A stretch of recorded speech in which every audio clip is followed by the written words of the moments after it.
एक बार सुंदरवन गांव में गर्मी बहुत बढ़ने लगी, जिससे फसलें सूखने लगी। अचानक पता नहीं मौसम को क्या हो गया था।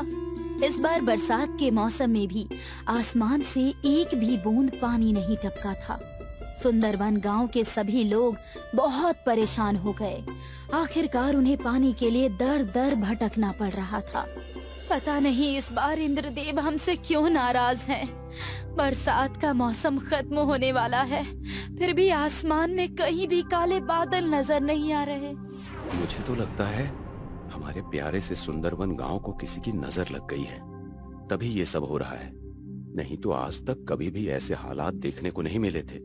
मैं तो जब भी सुंदरवन गांव का नाम लेती हूँ तो मुझे वो प्यारे प्यारे सुंदर फूल, मन को मोहने वाले नजारे याद आते हैं। राधिका आंखें बंद करती है और आज से 2 साल पहले के सुंदरवन गांव को याद करती है। सुंदरवन बहुत ही खूबसूरत लग रहा है। सूर्योदय के समय सूरज की पहली किरण पड़ते ही गांव में चमक सी उठती है। चारों तरफ हरियाली ही हरियाली है। पंछियां सुबह सुबह चहक रही है और भोजन की तलाश में आसमान में निकल पड़ी है। महिलाएं कुएं से पानी भरकर आ रही हैं। किसान अपने बैलों को लेकर खेतों की तरफ बढ़ रहे हैं। बच्चे अपना स्कूल बैग लेकर स्कूल जाने के लिए निकले हैं। सभी लोग संपन्न और खुशहाल दिखाई दे रहे हैं।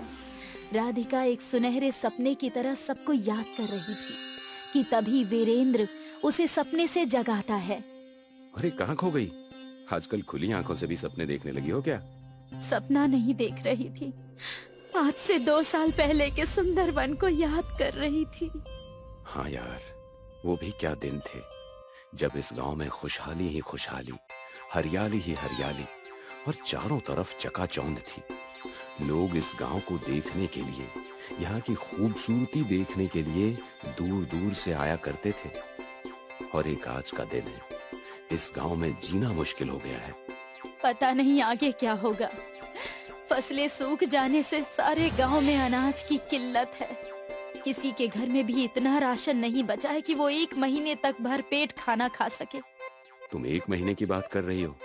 हमारे घर में तो ऐसी हालत है कि 1 हफ्ते तक का भी राशन सही से नहीं बचा है। मुझे ही पता है कैसे मेरी माँ और बाबा खुद को भूखा रखकर हमारा पेट भर रहे हैं। हे ईश्वर, हमारी मदद कीजिए, नहीं तो भूख के कारण हमारा ये सुंदरवन गांव एक शमशान घाट बनकर रह जाएगा। मुझे लगता है हमें इस समस्या को दूर करने के लिए अपने गांव में एक हवन करवाना चाहिए। हाँ, यही सही रहेगा।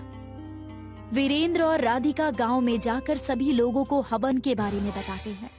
सूखे की समस्या को देखते हुए सभी लोग हवन के लिए राजी हो जाते हैं। गांव में भगवान के मंदिर के सामने एक बहुत बड़ा हवन किया जाता है। हवन खत्म होने पर इस गांव में एक साधु बाबा आते हैं। भिक्षाम देहि माई।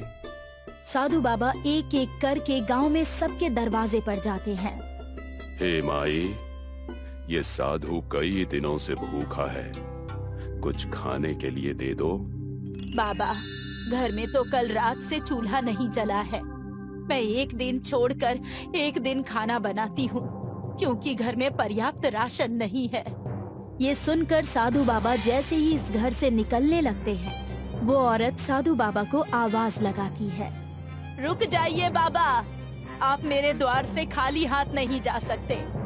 और वो औरत घर में जो भी राशन बचा है वो साधु बाबा की झोली में डाल देती है। ईश्वर तुम्हारी रक्षा करें और तुम्हारे सारे संकटों को दूर करें। साधु उस औरत को आशीर्वाद देकर और भिक्षा लेकर वहाँ से दूसरे घर की तरफ चले जाते हैं। साधु को एक कुटिया दिखाई देती है जिसमें एक परिवार खाना खा रहे हैं। भिक्षाम देहि। साधु की आवाज सुनकर परिवार का मुखिया बाहर आता है और उन्हें अपने हिस्से का खाना दे देता है। साधु उस मुखिया के हिस्से की 1 रोटी खाते हैं, पर उससे साधु का पेट नहीं भरता। साधु के चेहरे पर असंतुष्टि के भाव देखकर परिवार का मुखिया अंदर जाता है और अपनी बीवी का खाना लाकर भी साधु बाबा को दे देता है। साधु बाबा ये 1 रोटी और खा लेते हैं, पर इससे भी उनका पेट नहीं भरता।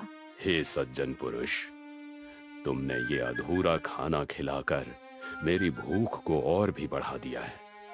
ये लीजिए बाबा, आप मेरा भी खाना खा लीजिए। ये लीजिए साधु बाबा, आप मेरे हिस्से का भी खाना खा लीजिए और अपनी भूख मिटाइए।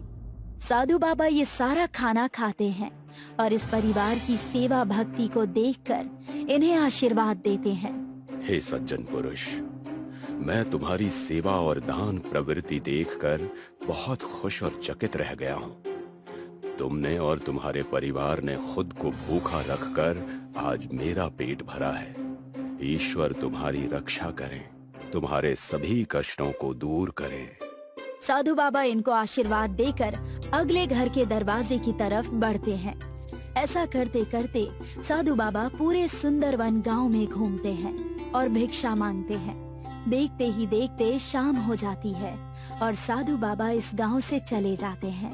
गांव के सभी लोगों के पास जो भी कुछ था, उन्होंने सब कुछ साधु बाबा को दान कर दिया था। अब किसी के पास भी अगले दिन खाने के लिए एक दाना भी राशन का नहीं बचा था।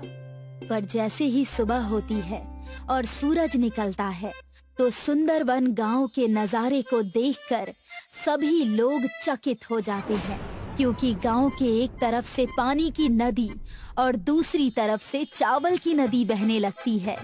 हाँ, ये तो सचमुच ईश्वर की कृपा हो गई इस गांव पर।